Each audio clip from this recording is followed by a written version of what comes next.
il y avait donc des repères qui s'étaient refaits. Et il y a eu un deuxième effondrement qui a permis à ces repères de nouveau se dissoudre. Et ça, c'est arrivé avec la rencontre avec Michel, ce compagnon avec qui je suis restée 4 ans, je pense, environ, et qui avait une maladie incurable. Et nous nous sommes accompagnés mutuellement jusqu'à l'ultime transition.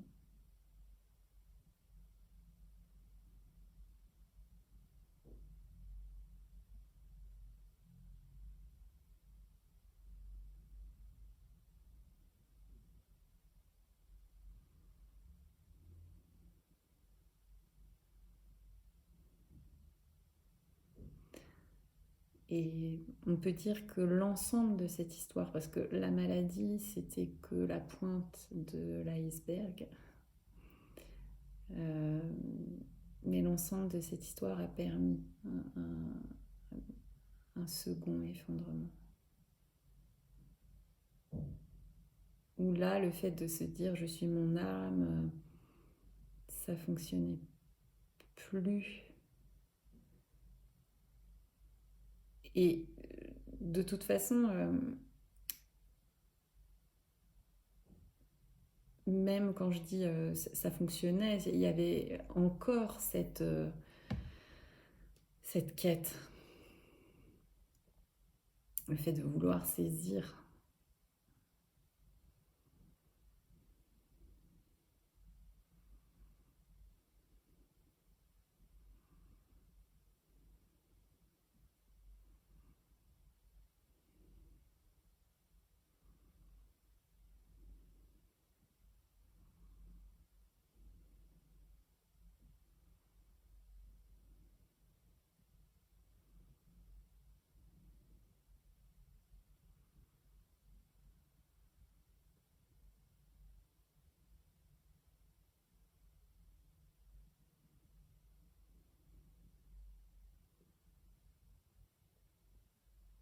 Donc là aussi, enfin, la familiarité avec la mort, elle a pu aussi s'expérimenter encore d'une autre façon.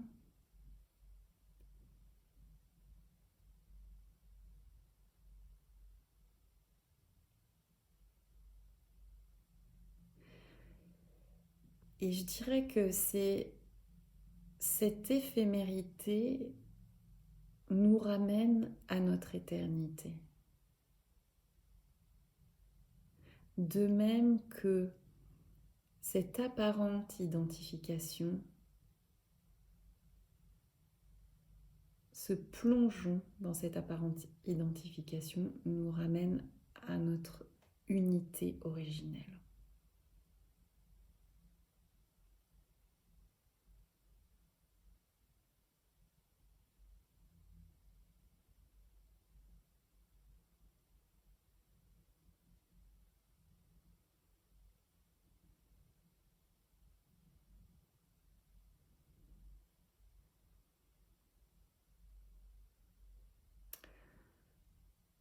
Donc il y a eu des grosses ouvertures énergétiques avant, après son décès.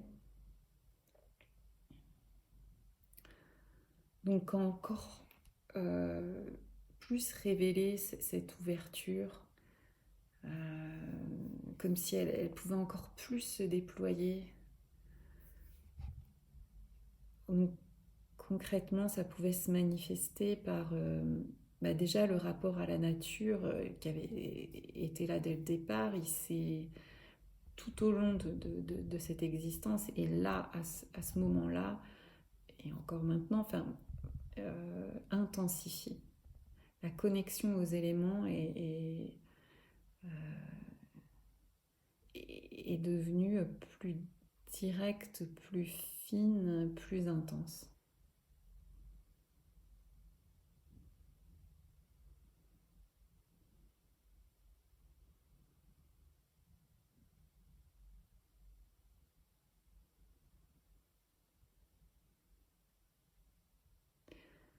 Et ça se manifeste par exemple, la voix, une puissance dans la voix que je ne soupçonnais pas et enfin, que je n'ai pas commandé, quoi. Enfin, c'est venu comme ça.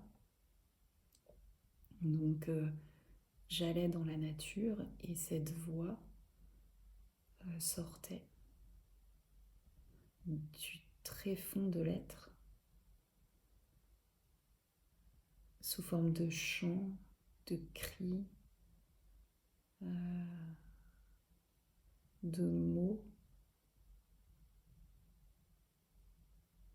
dans une langue que moi j'appelle la langue de l'amour.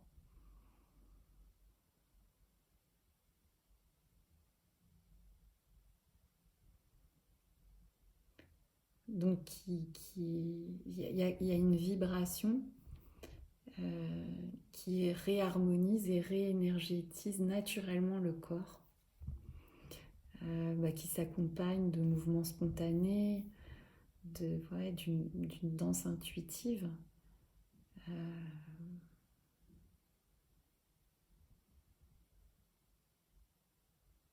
c'est très organique et très simple.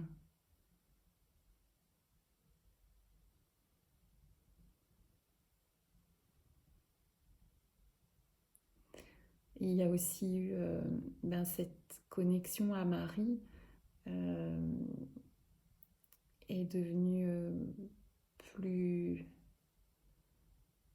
plus évidente, plus transparente.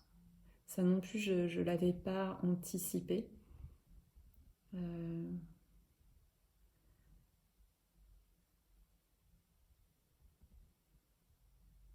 et tout ça, suite au décès de Michel, j'ai pu vivre dans un lieu qui est au milieu de la nature, qui est un lieu marial. Donc il y a cette présence de Marie manifestée par une petite grotte, une petite sculpture, mais aussi par l'énergie du lieu. Il y a cette vibration qui est là. Alors j'en ai déjà parlé dans une autre vidéo. Bien sûr que tous ces êtres de lumière ne sont que des reflets, de même que tous les personnages que j'ai évoqués, euh, au final, ils apparaissent au sein de cette présence, ils ne sont pas extérieurs à nous. Mais dans ce jeu de la dualité, ils sont expérimentés comme étant extérieurs. Et ça a été aussi d'un grand soutien. C'était une période où justement ce mysticisme, cet appel mystique que je ressentais depuis l'enfance, il a pu vraiment s'expérimenter, se ressentir, se vivre, s'exprimer. Euh, donc je priais, je chantais, je dansais toute la journée et une partie de la nuit.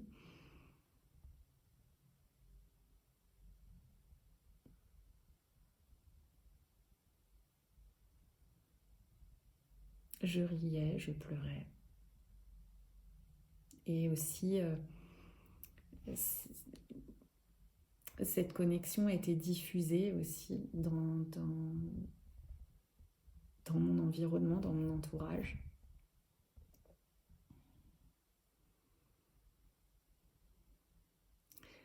Et ce qui a été vu aussi, c'est que du coup, cette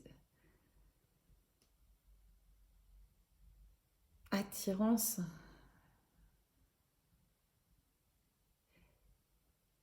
pour l'extase euh, pouvait être addictive, hein, et aussi, pouvait y avoir une suridentification.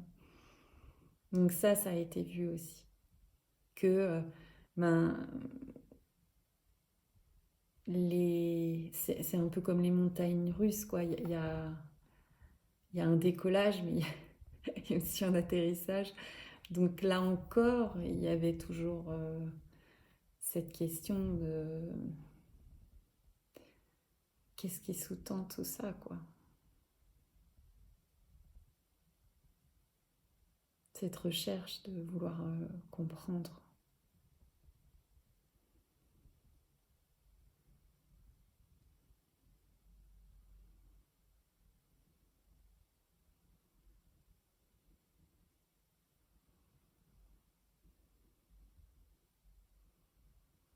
Donc ce lieu, j'y suis restée un peu moins d'un an. Et avant, après, enfin même pendant, il y a eu beaucoup de mouvements, beaucoup de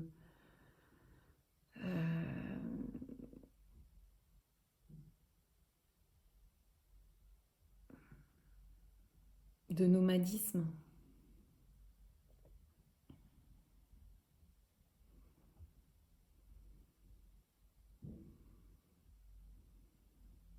Et ça aussi, ça permettait aussi à la conscience de se dévoiler.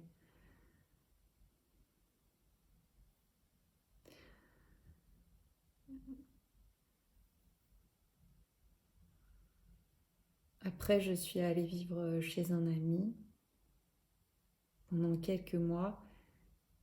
Et là, il y a eu un soir où, en méditant, il n'y a plus eu de méditante. Et le lendemain, je suis allée dans l'eau. Et j'avais de l'eau jusqu'aux genoux. Et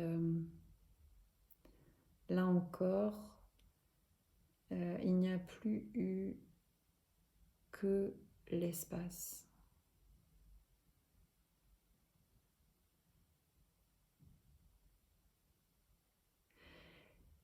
Et des moments de fusion avec le tout, j'en avais eu énormément. Mais là, ce qui était différent, c'est que la vision se voyait elle-même. Donc il y a eu un énorme éclat de rire.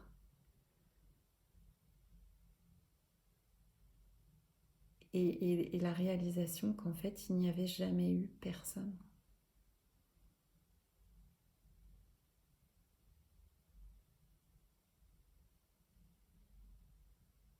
Donc à ce moment-là, la présence s'est reconnue elle-même.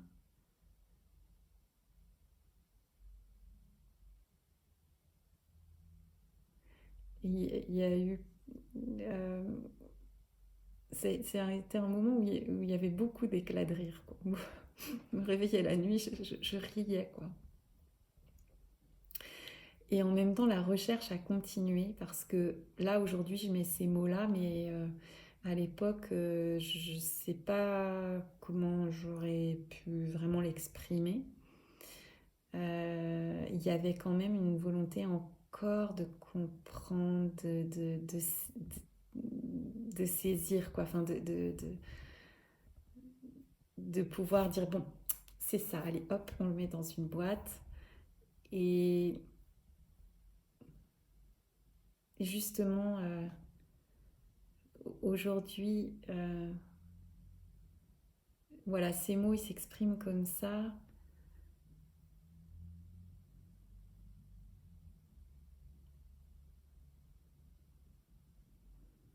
Mais ce qui est respiré, c'est ce mystère.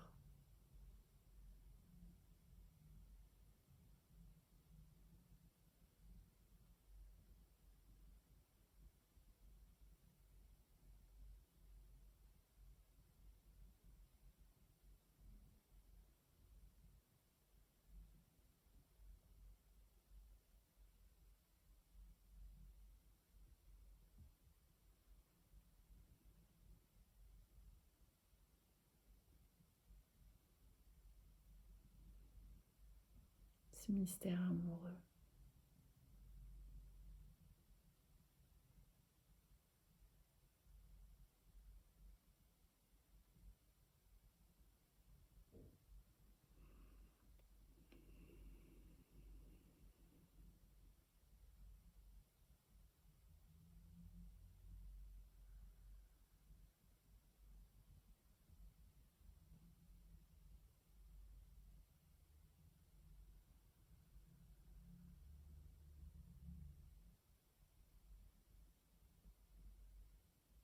Laissons-le nous vivre, nous vibrer,